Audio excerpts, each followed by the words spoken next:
북한 동포들이 그들 독재 집단의 탄압으로 신앙과 언론의 통제와 개인의 자유를 잃고 가난과 굶주림과 온갖 정신적 육체적 고통에 시달리는 소식을 들을 때, 또 저 멀리 아프리카에서는 수많은 어린이와 노약자를 포함하여 많은 사람이 기아와 에이즈와 타들어가는 가뭄의 물 부족과 병마와 굶주림으로 죽어가고 있는 것을 볼 때 우리는 정말로 마음이 아픕니다.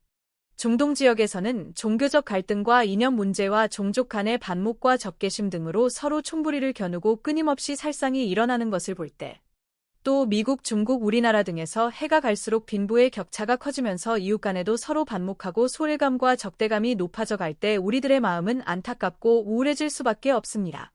세계 곳곳에서 지진과 화산 폭발이 쉴 새 없이 일어나며 온갖 물고기와 동물과 새들이 무더기로 떼죽음을 당하며 원인을 알 수 없이 땅이 꺼지는 싱크홀이 곳곳에서 일어나고, 해가 갈수록 태풍의 강도도 더욱 거세어지며 남극과 북극의 빙하가 빠른 속도로 녹아 흘러내리며, 일본의 방사능 유출이 인간의 힘으로는 제어가 되지 않고 계속하여 태평양을 오염시키며 미국의 유전자 조작에 의한 농작물들이 마구잡이로 수입되어 국민 건강을 크게 해치는 것 등등을 볼 때 우리는 불안하고 마음이 착잡해지는 것은 어쩔 수가 없습니다. 우주적으로도 지구에 잠재적인 위험이 될 수 있는 소행성이 적지 않게 다가오고 있으며 온갖 우주 쓰레기들이 지구를 맴돌고 태양은 금시라도 대폭발을 일으킬 듯한 기세로 플레어를 방출하고 있으며, 지축의 이동이 계속 진행되면서 기후의 변화가 갈피를 잡을 수 없이 전 지구적으로 요동을 치고 있다고 합니다. 몽골 지방의 사막화가 해마다 더 진행되므로 중국의 황사현상도 해가 갈수록 더 심해지며 그 영향으로 우리나라도 각종 호흡기를 유발하는 중금속과 미세먼지의 농도도 더욱 커지며, 병원은 해가 갈수록 더 많은 환자로 넘쳐나며 지구촌의 교통이 발달함으로써 신종 바이러스가 급속도로 세계로 퍼지면서 급기야 온 인류의 건강을 위협하게 되면서 각종 변종 바이러스의 창궐로 인해 유술과 바이러스의 대결은 불가피하게 되었습니다. 이 모든 일이 우리들의 마음을 불안하게 하고 정신적 피로와 스트레스를 쌓이게 합니다. 출근길에 손수레를 끌며 폐지를 줍는 등이 굽은 초라한 할머니를 바라볼 때, 볼권 울타리로 핏기 없는 초췌한 얼굴과 힘없는 눈빛의 고아들을 말없이 스쳐 지나갈 때, 병원 중환자실에서 산소호흡기를 달고 가쁜 숨을 몰아쉬는 창백한 노인의 얼굴을 보고 있을 때, 아파서 끙끙 앓는 사랑하는 가족의 이마에 냉찜질을 해주며 그 고통이 내 마음에 느껴질 때 우리는 한없는 슬픔을 느낍니다.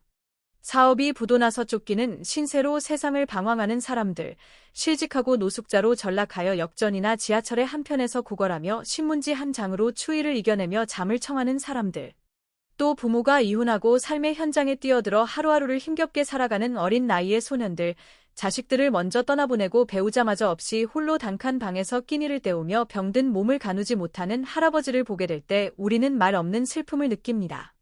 우울증으로 먼저 가버린 아내를 원망하고 후회와 그리움과 아쉬움을 간직한 채 남겨진 아이들을 손수 뒷바라지하며 바쁜 일과를 보내는 중년 남성의 쓸쓸한 뒷모습을 바라볼 때, 한때에 돌이킬 수 없는 실수로 어두컴컴한 감방에서 홀로 해안과 자책으로 지난날의 삶을 곱씹는 사형수의 어두운 얼굴빛을 바라볼 때, 중병으로 시한부 삶을 선고받고 사랑하는 아내와 마지막 추억의 여행을 떠나는 어느 중년 가장을 생각할 때, 학교가 끝나기가 바쁘게 4-5개의 학원을 쫓아다니다 저녁 늦게 지쳐서 집에 들어오는 상기된 어린 자녀를 바라볼 때 우리는 안타까움과 애처로움과 슬픔을 느끼곤 합니다. 우리는 이 땅에서 너무도 많은 고통, 시련, 억울함과 외로움, 좌절, 불안, 슬픔 등등 육체적, 정신적으로 고뇌의 참모습으로 살아갑니다.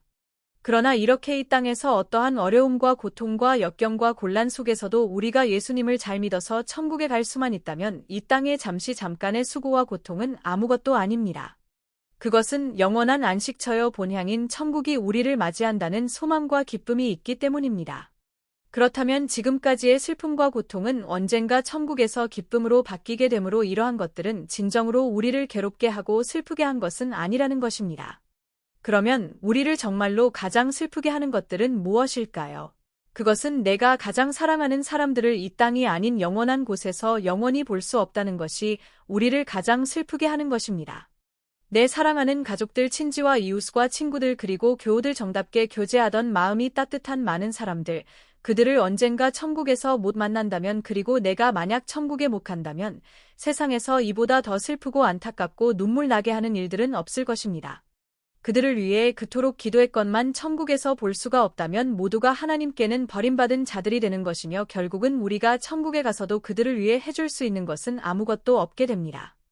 그러기에 우리가 진심으로 내 가족과 주위에 가까운 사람들을 사랑한다면 기회는 이 땅에 있을 때뿐입니다. 그것은 그들이 진정으로 하나님을 만나고 변화되어 이 땅에서 주님의 거룩한 신부로 살아감으로써 천국 백성이 되게 하는 것입니다. 이러한 일들은 절대 쉽지가 않습니다. 구원으로 가는 길은 정말 협착하고 고난의 가시덤불과 같은 길을 천국 가는 그날까지 계속하여 걸어가야 하는데 이 길을 걷고 있는 우리는 차마 아끼고 사랑하는 이들에게 이 길을 가야 한다고 강요하기가 현실에서는 그리 쉽지가 않다는 것입니다. 그들을 구원하려면 서로 부딪히고 원수까지도 될 수가 있는 모험을 감행해야 하며 그래서 차마 고난의 십자가 길로 그들을 밀어넣기가 어려워 머뭇거리고 마음을 졸이고 있다가는 그 영혼들을 놓쳐버리는 형국이 되므로 우리는 모두 이러지도 저러지도 못하는 현실의 딜레마에 빠지게 되는 것입니다. 그렇지만 우리 믿는 자들은 내 사랑하는 사람들과 이웃 친지들에게 뺨을 맞고 어떤 욕설을 들을지라도 또 서로 원수가 되며 유별난 광신도라고 따돌림을 받을지라도 그들에게 진정한 십자가 복음을 전하는 것이 진실로 믿는 자들의 사명입니다. 우리가 전심으로 희생하는 마음이 없이 그저 단순히 그들이 듣기가 좋고 부담 없으며 모두가 바라는 번영신학의 복음만을 전한다면 이것은 전도가 아닌 교회의 인도로 끝날 뿐입니다. 주님은 한 영혼을 구원하는 것이 천하를 얻는 것보다 더 귀하다고 하셨습니다. 지금도 내 가족과 수많은 죽어가는 불쌍한 영혼들이 주위 곳곳에 있는데 그동안 이런저런 핑계로 내 입장만 생각하고 그들 영혼을 살리고 구원하는 데는 소홀히 했음을 이 시간도 고백하며 회개할 수밖에 없습니다. 이 땅에서 사랑하는 가족들과 이웃과 친지들과 천국에서 영원히 함께하며 서로가 마주보며 웃고 사랑하기를 원한다면 이 땅에 있을 때 그들이 진정으로 변화되는 데 도움이 될 수 있도록 반드시 힘써 노력하는 우리가 되어야 합니다. 이러한 기회를 놓쳐버린다면 우리는 천국에서도 영원한 아쉬움을 가질 것입니다. 우리 모두 참 생명의 주님을 만나 그 은혜로 다 함께 천국에 들어감으로 영생 복락을 누릴 수 있는 저와 여러분들이 되시기를 오늘도 간절히 원합니다.